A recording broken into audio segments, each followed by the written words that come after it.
Your fantastic voyage. Heavenletter number 5507. December 22, 2015. Life is like a pot of gold that you put your hands in and pluck from. For the sake of argument, let's say that you are blindfolded. Unable to see what your hands pick up, we might say that you are flying blind. Gold is gold. By touch alone, however, gold doesn't sparkle. If you pick up a piece of wood, easily your fingers would recognize splinters. Of course, you don't put much stock in splinters. I make the point that your life is gold. Blind, even with gold right in front of you, you do not recognize the gold as it is right before you. You may not value your life or life itself for the gold it truly is. You may even complain about life on earth. You may think it is a waste of time. You may even think it is unendurable.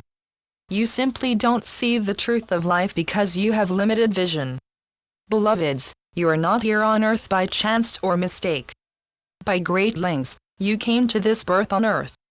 Unique, you came to earth. From the world's point of view, there is no one just like you, although you yourself may have some passing acquaintance with oneness housed deep in your heart. In any case, you are here for a reason or for more than one reason. All the connections are vast.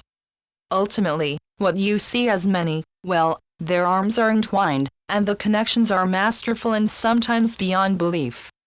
Oh, the unseen connections. You are on an adventure. Consider that the world is like the Nina, the Pinta, or the Santa Maria, looking for new lands, and you stand on your ship. The ship is beneath your feet, and you are sailing under a midnight sky. You sail forth with the new land in mind, only you are not yet able to see land ahoy. Regardless of storms and misdirection, you are on a voyage of discovery. When you reach the sought-after land while sailing the ship you are on, like Columbus, you may have discovered a land other than the one you were seeking, yet you had the joy of seeking. You do not have a map as such. In a way, you were sailing blind. At the same time, you have dreams and you do have DNA that also helps you chart your course with or without your intellectual understanding or foreknowledge. For sure, you are not sailing on a pond. You are sailing on the bounty main. You can get lost. You cannot predict your adventure. You can only be open to it. You will sometimes be caught off guard. Truly, you are not to be discouraged by what you may see. Truly, you are not to be discouraged by squalls or calms. You are not to be discouraged, for whatever arises, arises. You are not a censor of what your voyage brings. Life on the sea is in flux. Life on the sea doesn't wait for you to be ready.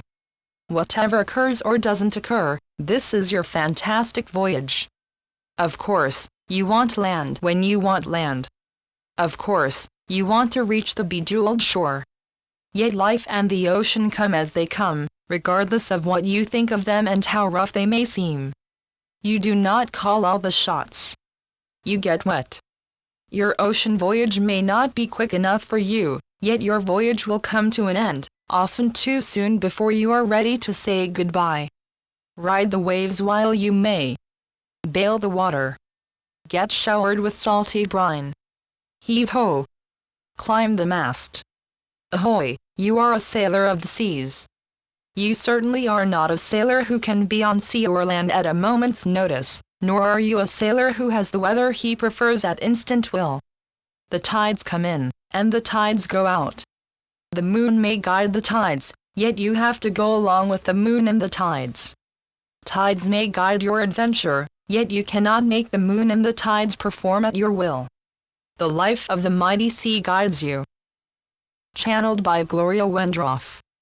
Heavenletters.org